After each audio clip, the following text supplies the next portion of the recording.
Well, hello everyone, and welcome to another episode of Harebrained Games, the Week in Games, a weekly segment I do every few weeks to give us all information on everything about board games in the industry. So, the question on everyone's mind today is, Tim, your room is so bright today. Now, anyway, if you haven't noticed the face, let's get rid of the elephantitis in the room. I had a basketball mishap.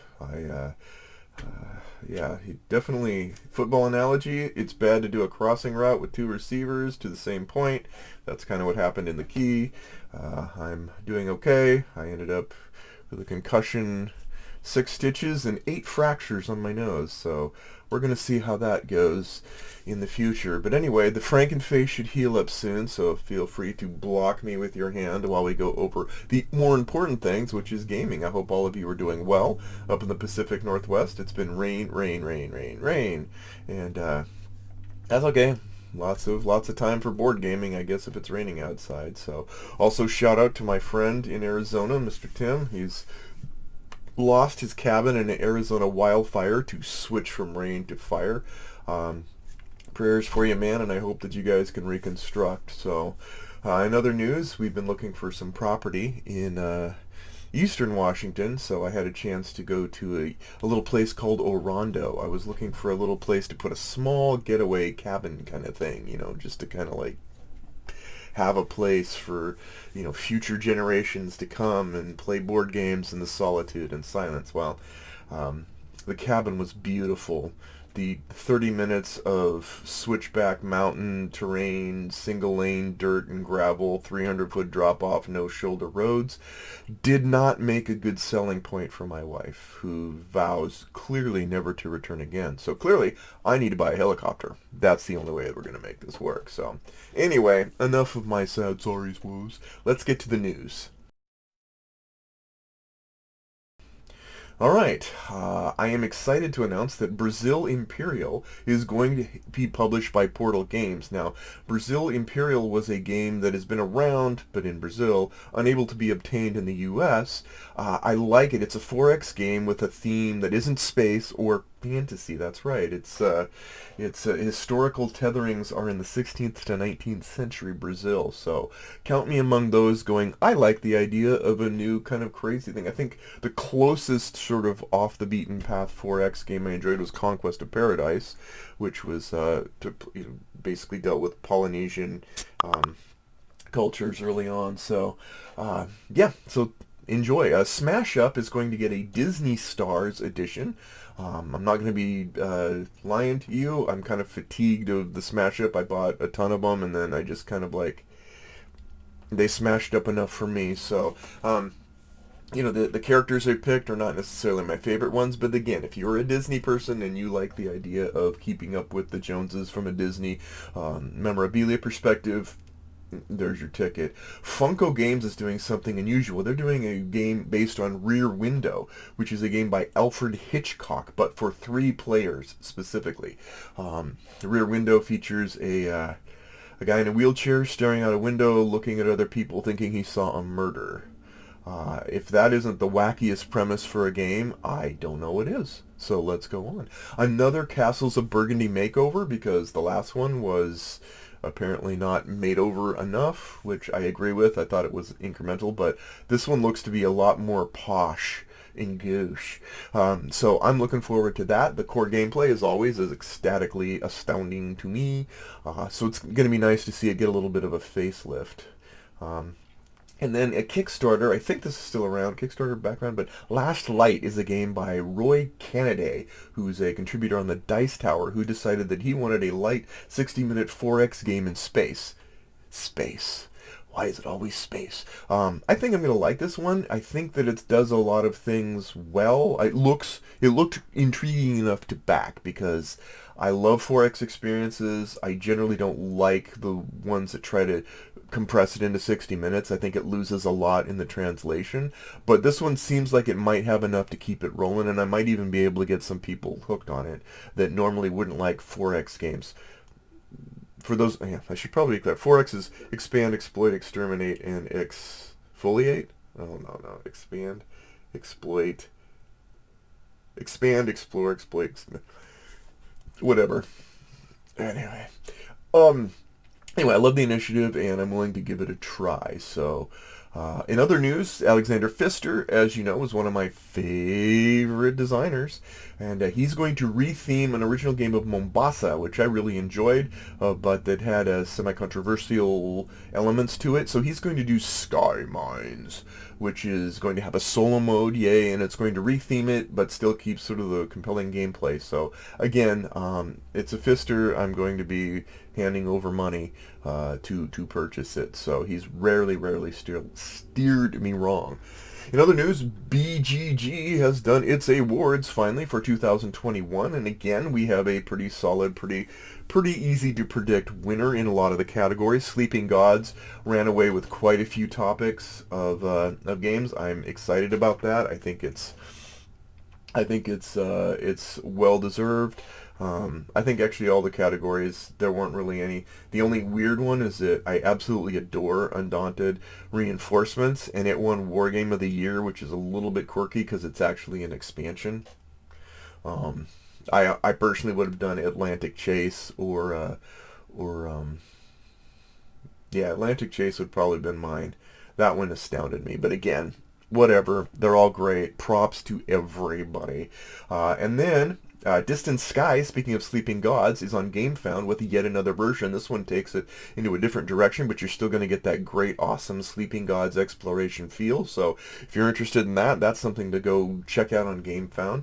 Although, has anybody finished the original? I mean, I really would want to know if anybody's actually finished all of Sleeping Gods, the original. I mean, we're talking about, like, breadth of content. Seriously.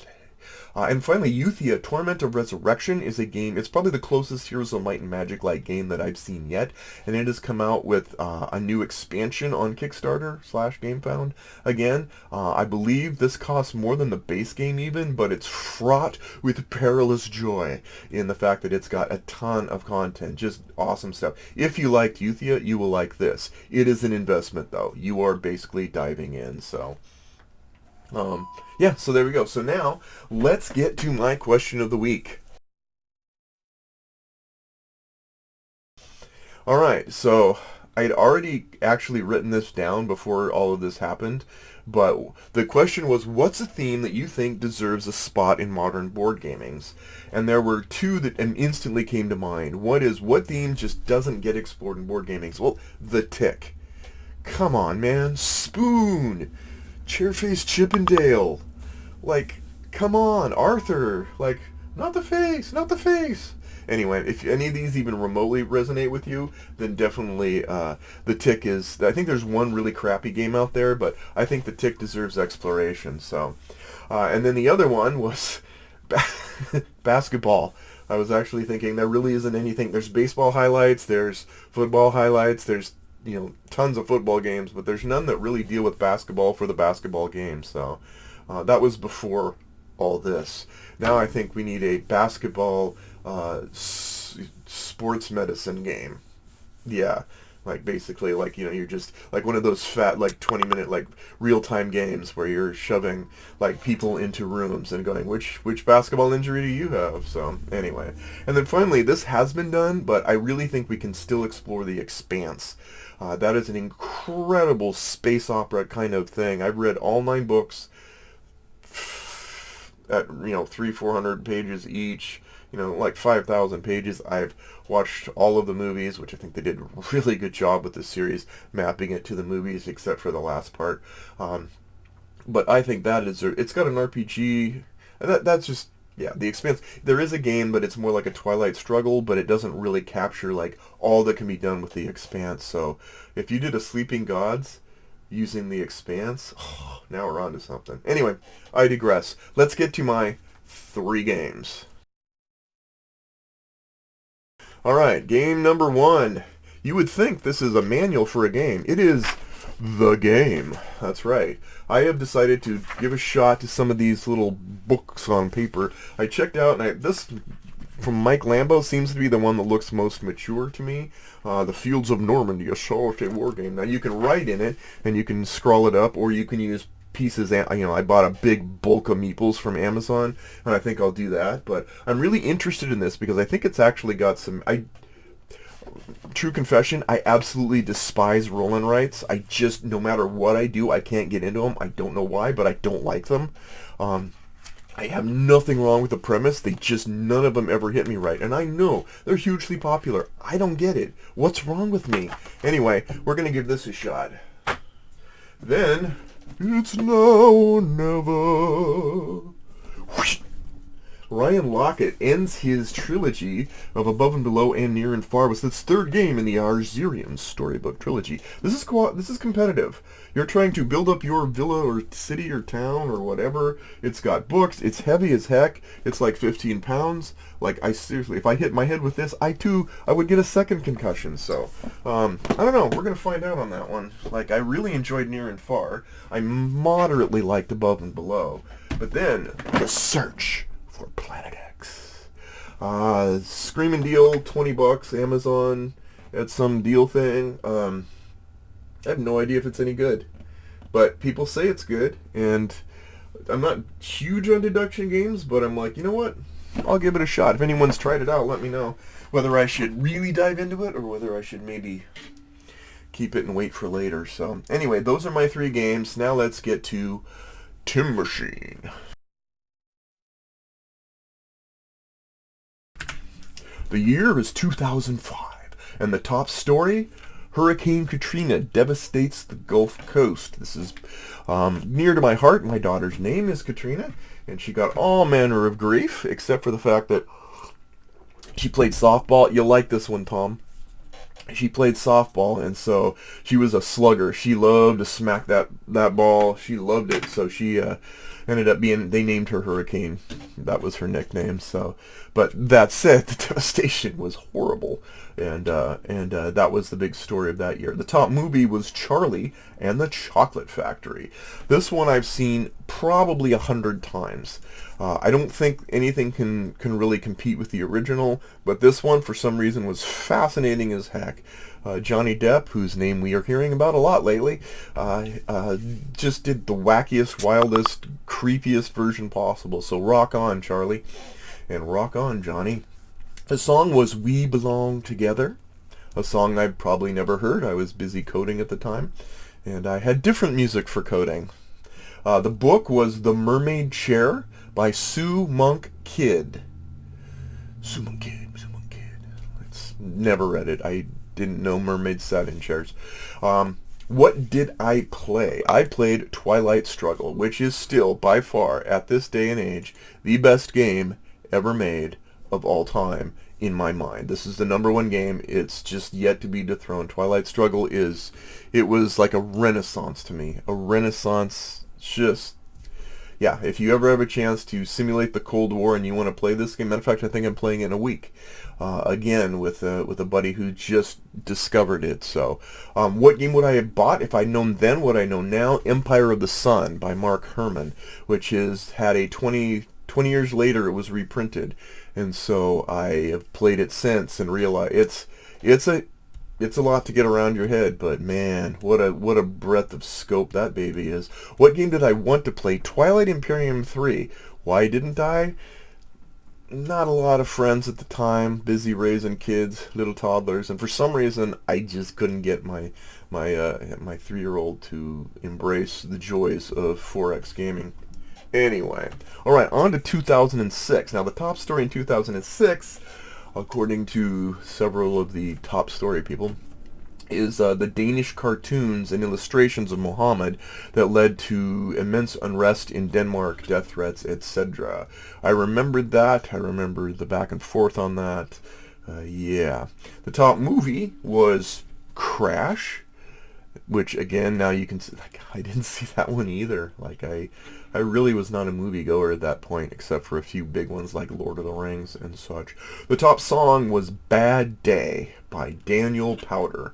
Who hasn't had one of those? The book was Next by Michael Crichton. Crichton? Hopefully I pronounced that right. What game did I play the most? Combat Commander Europe, still one of the best narrative storytelling war games you'll find. Not because it tried to be a narrative storyteller, but because everything about the game and the way it flows is really just it's like watching a World War II movie as you play it. So, Anyway, and what I'm kind of switching it up here. What top games? What were the top? Because what game would I have bought if I know? Basically, we're getting into the territory where I started getting avidly into board gaming, and so I made it a point to kind of switch it up a little. I'm just going to say what games were the top games I felt like that year instead. It's a little of a mix, but again, we're getting closer to the present day. So Battlelore was huge right then. I love that. Ticket to Ride Markland was also a huge one that I really liked. And of course, Command and Conquer Europe. So what game would I have bought if I'd known then what I know now? I still think that one's valid. Through the Ages.